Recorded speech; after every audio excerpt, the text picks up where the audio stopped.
نحمدہ و نصلی علی رسولہ الکریم اما بعد فاعوذ باللہ من الشیطان الرجیم بسم اللہ الرحمن الرحیم۔ عزیز طلباء طالبات السلام علیکم۔ میں ذیشان کمال سال دوم کے اردو کے لیکچر کے ساتھ آپ کی خدمت میں حاضر ہوں۔ بچوں، آج ناصر کاظمی کی غزل کا 5واں شعر یاد کے بے نشان جزیروں سے، یاد کے بے نشان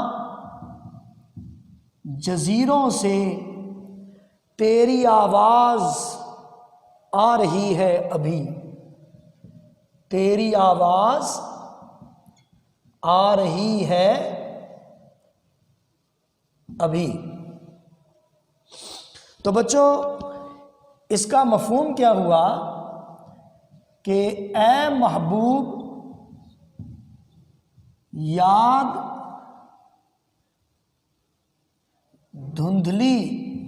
دھندلائی ہوئی ماضی کی یادوں میں تیری آواز سنائی دے رہی ہے۔ اس شعر میں ساحل ممتنع کا استعمال ہوا ہے۔ دیکھیں، شاعر کہتا ہے کہ اے محبوب، میں نے اپنی ساری زندگی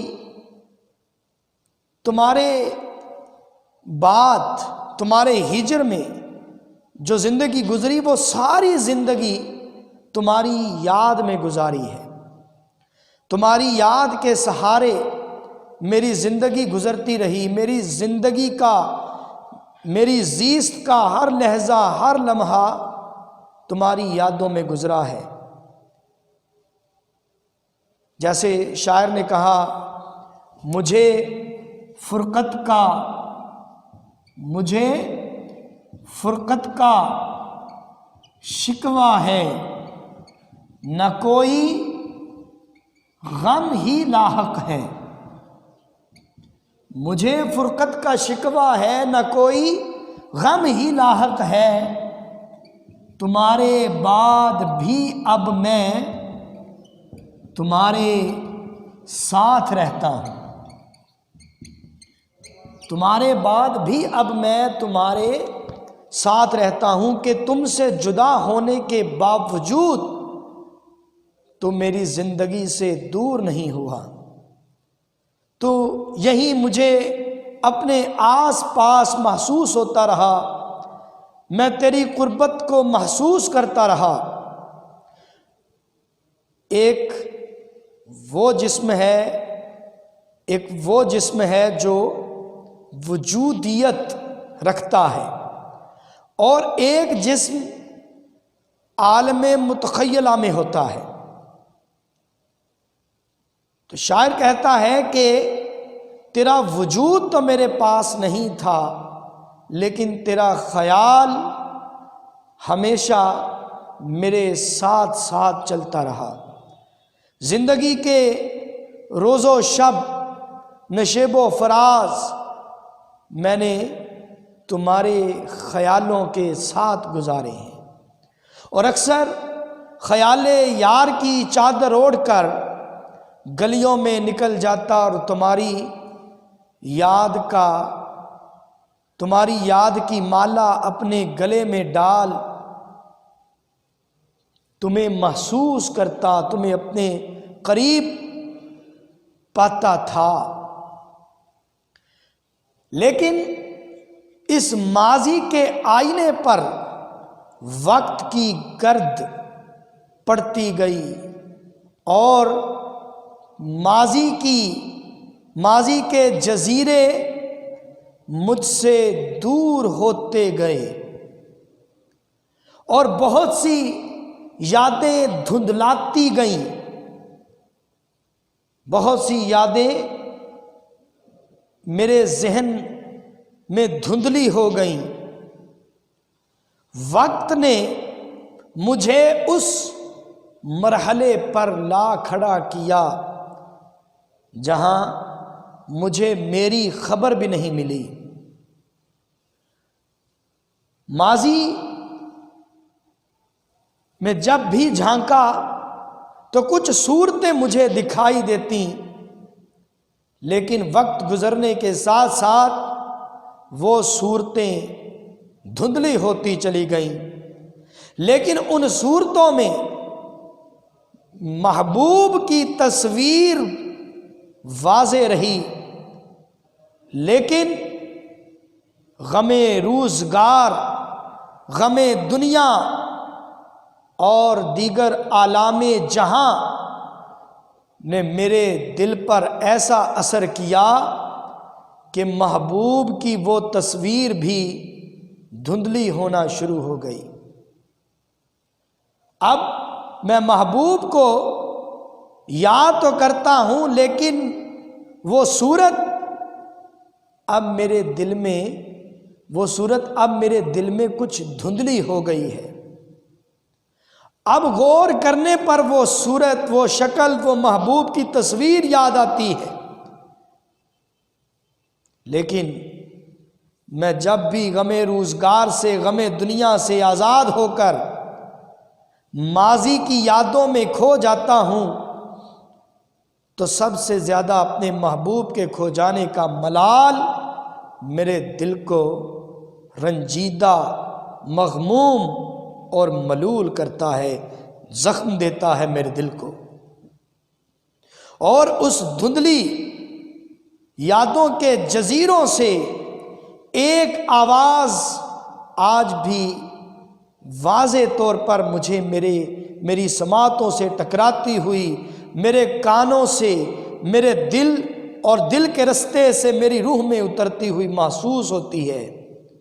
وہ آواز میرے محبوب کی ہے، جسے میں کبھی بھلا نہیں سکتا۔ مجھے یوں احساس ہوتا ہے جیسے میں بھولنا بھی چاہوں، لیکن میرا محبوب مجھے صدائیں دیتا ہے، مجھے آواز دے رہا ہے۔ آج بھی میں اسے یاد کرتا ہوں تو مجھے احساس ہوتا ہے کہ وہ بھی مجھے یاد کرتا ہے، وہ بھی مجھے صدائیں دیتا ہے، وہ بھی مجھے بلاتا ہے۔ جیسے شاعر نے کہا، اپنی تنہائیوں کی آنکھ کے جلتے ریگزاروں میں، آنکھ کے جلتے ریگزاروں میں خواب تیرے سجا رہا ہوں میں، خواب تیرے سجا رہا ہوں میں۔ یہ بیٹا میرا شعر ہے۔ آنکھ کے جلتے ریگزاروں میں خواب تیرے سجا رہا ہوں میں۔ کہ آج بھی آنکھ جو جلوہ صد رنگ سے محروم ہے اور اسے محبوب کا دیدار میسر نہیں، لیکن پھر بھی ان آنکھ کے ریگزاروں میں محبوب کے خواب سجے ہوئے ہیں۔ آج بھی محبوب کی یادیں میرے دل میں تازہ ہو جاتی ہیں تو وہ آواز ماضی کے دھندلکوں سے، وہ آواز مجھے پکارنے لگتی ہے، مجھے اپنے محبوب کی آواز سنائی دیتی ہے، مجھے اپنے محبوب کی آواز تک سنائی دیتی ہے۔ جیسے ساگر صدیقی نے کہا، آج روٹھے ہوئے ساجن کو بہت یاد کیا، آج روٹھے ہوئے ساجن کو بہت یاد کیا، اپنے اجڑے ہوئے گلشن کو بہت یاد کیا، اپنے اجڑے ہوئے گلشن کو بہت یاد کیا۔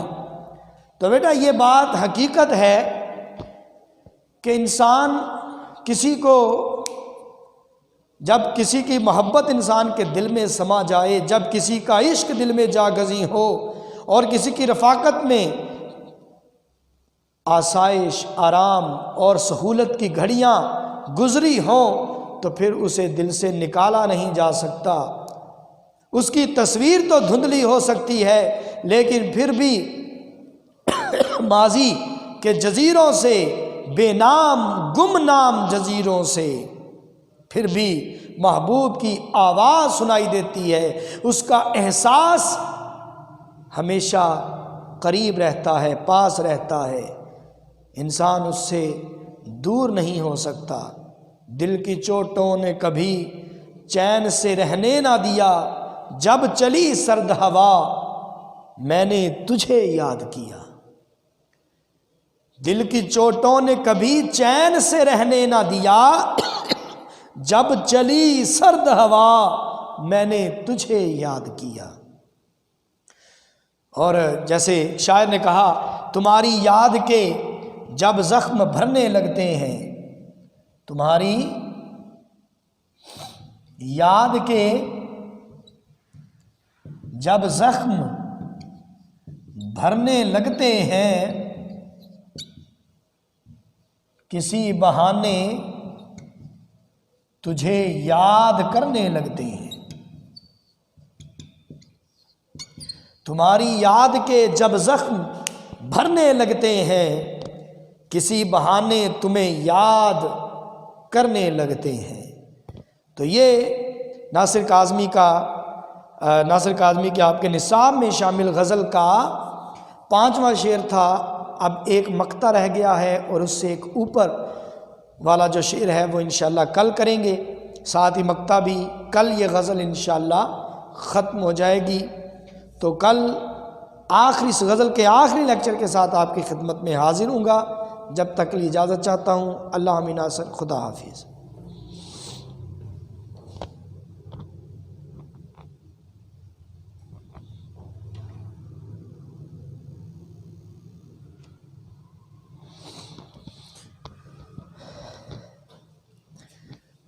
نحمدہ ونصلی علی رسولہ الکریم، اما بعد، فاعوذ باللہ من الشیطان الرجیم، بسم اللہ الرحمن الرحیم۔ عزیز طلباء طالبات، السلام علیکم۔ میں ذیشان کمال سال اول کے اردو کے لیکچر کے ساتھ حاضر ہوں۔ بچوں، آج ہم سبق دوستی کا پھل، اس کا اختتام کریں گے انشاءاللہ، کیونکہ جو اہم اقتباس تھا اس کی تشریح تو میں نے کروا دی ہے۔ اب آگے جو سبق ہے